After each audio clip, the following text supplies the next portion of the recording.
Rick, congrats. Thank you, sir. So awesome. Ryan Danahy, men's lacrosse. Excited to be starting my third season here. Quick recap of 24. Needless to say, disappointing. I shoulder that responsibility. 4 and 10 is not getting it done. And unlike 23, we did not make the ASUN tournament. We compete in the ASUN. But coming into 2025, I'm pretty excited about our direction. One, I was able to keep our continuity within our staff. That continues to drive not only our culture, but our schematics from beginning to start from our freshmen all the way through. So it's awesome to see. You start seeing coaches on the field now, as opposed to me kind of always directing traffic. So that's awesome. We were able to bring in our first full recruiting class. So all the freshmen are our recruits, and so that's exciting as well. And we're starting to see some guys make immediate impacts right away. And so I learned a lot in 2024. Probably one of my biggest lessons that I learned in 2024 was probably that every team is different. No matter how many familiar faces you see in that locker room, and given that last year was the COVID kids and players, and so we had a roster of 60 guys, and so you try to build momentum from 23, roll it into 24, and it just doesn't work that way. And so as I'm in my third year, I'm learning a lot, and so we made some pretty huge overhauls from a curriculum standpoint, schematic standpoint, very player-centric kind of development aspect. We didn't play half-field offense, defense schematics until about 5 weeks into the fall season. And truthfully, it was scary.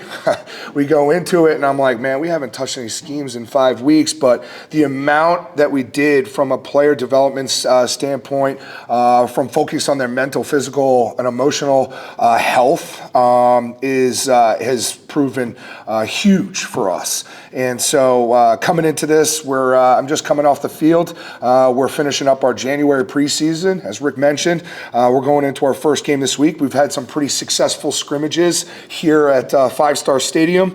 And we have a new unique schedule this year. We're road warriors. So for us, just the way the scheduling falls, we've got 3 home games here at Five Star and a bunch of away games. And 2 of them neutral. We play at Bobby Dodd in Atlanta this year. And we played down at Naples against Army on a neutral spot. But bottom line, whether we're here in Five Star, whether we're traveling, it doesn't really matter. We're traveling all over the country. The ASUN kind of took a structural change. 4 teams kind of moved into a different league. So now we're down to 6. So it's now down to basically the 6 biggest competitors in the league. But a great opportunity for us to continuously attack our number one goal and only goal as a team, which is to win an ASUN championship. And so I'm excited for the newness of our team. As you kind of probably imagine, covering sports, that a lot of these teams, just because all the COVID kids have graduated,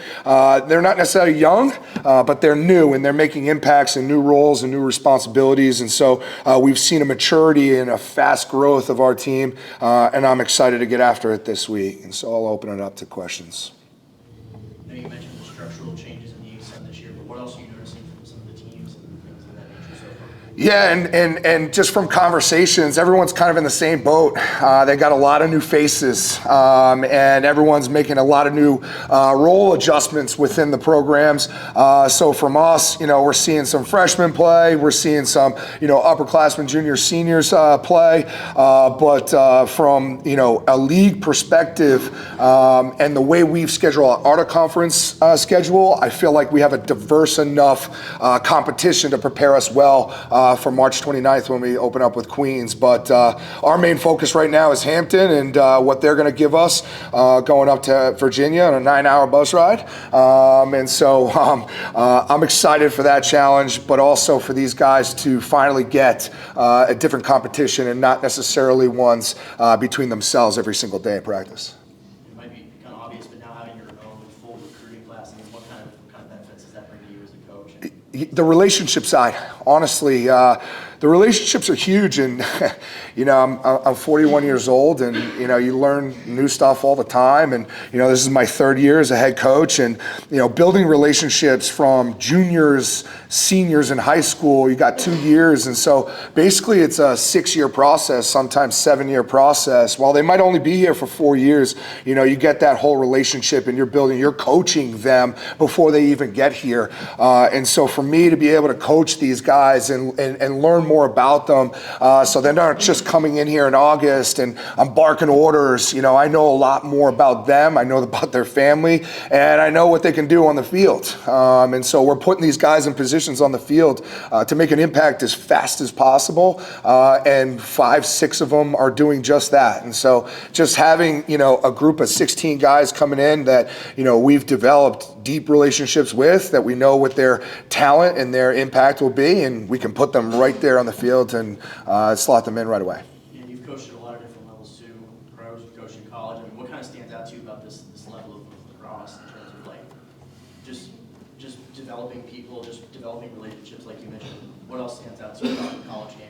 Yeah, I mean, this is pretty much the pinnacle of our sport. There's no better day to play the creators game than on a rainy day here in 5-star. But, college D1 sport, I mean, these kids are coming here to play the best and greatest version of our game. The pro game is awesome, but they're not out there practicing 175 times a year. You know what I mean? And so for us, it's that constant growth, improvement, day in and week out, month out.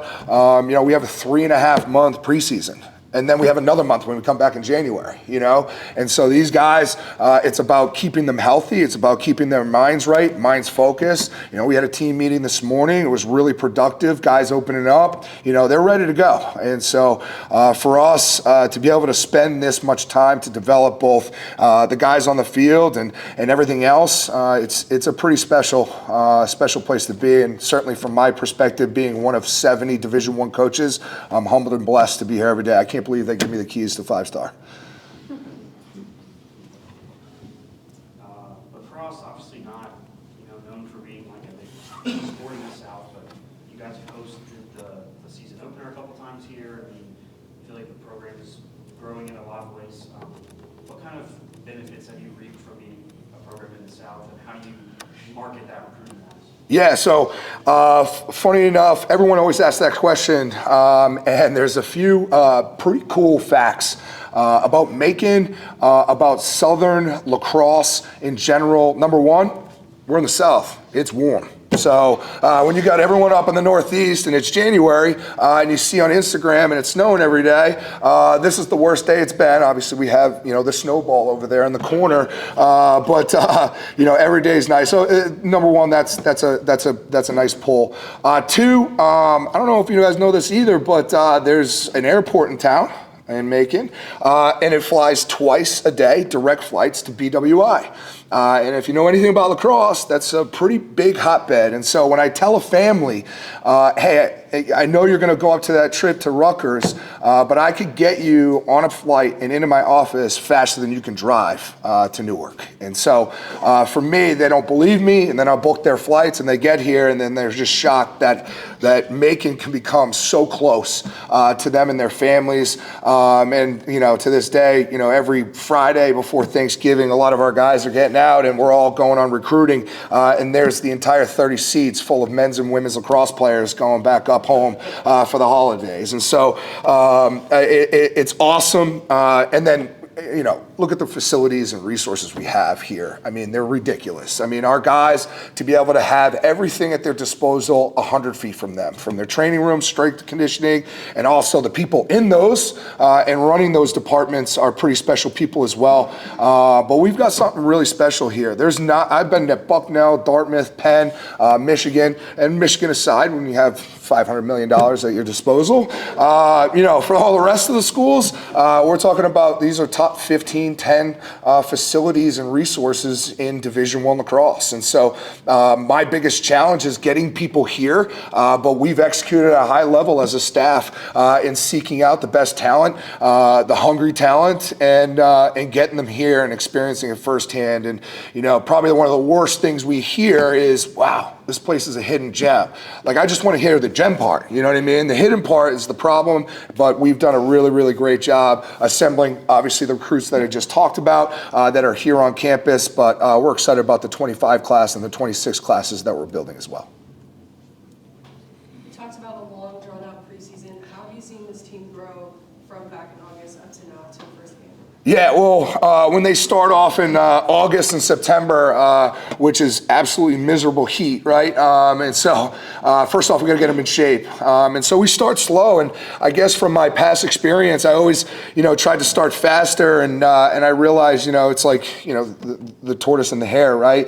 The slower you go and the more methodical you are, believe it or not, the faster your progress is made. And so, like I was saying before, from our structure over, like, we just really focused on the player. Focus on the player, make them as best as possible, and the schemes start to follow in behind it. And honestly, I'm learning how fast you can make that happen by just focusing on the player. And the kids have recognized that, coming in and meeting with me all the time, being like, Coach, I was nervous too. We hadn't played 6-on-6 in 5 weeks, but it was natural to them. And now, just kind of looking at what we have going into our first game, I've never been further along in our progress now 1 week before our first game. We are not the team that we're going to be by April when we play our conference games, starting March 29th, but we are far along and better. And our motto right now is just get better faster. Get better faster, and the guys are doing just that. And then what was the message for you guys going into practice this morning, having actually been game week? Yeah, we, and it's raining outside, right? Respond. That's been a big piece of our culture. The team themselves wanted to brand themselves as a toughness, gritty team. And I think, it's interesting because the Northeast right now is getting slammed with this polar vortex, but it's actually brought a normal winter, Northeast winter to Macon. And so we're preparing under pretty unique circumstances. But really, it's about just developing the leadership and the chemistry within the team right now. And so from how we've seen it develop over the last 3 weeks, and how we've kind of taken each week with a new theme, one being team, one being the second week was our all-in week, and our third week this past week was toughness. There's no other theme better than game week going into week 1.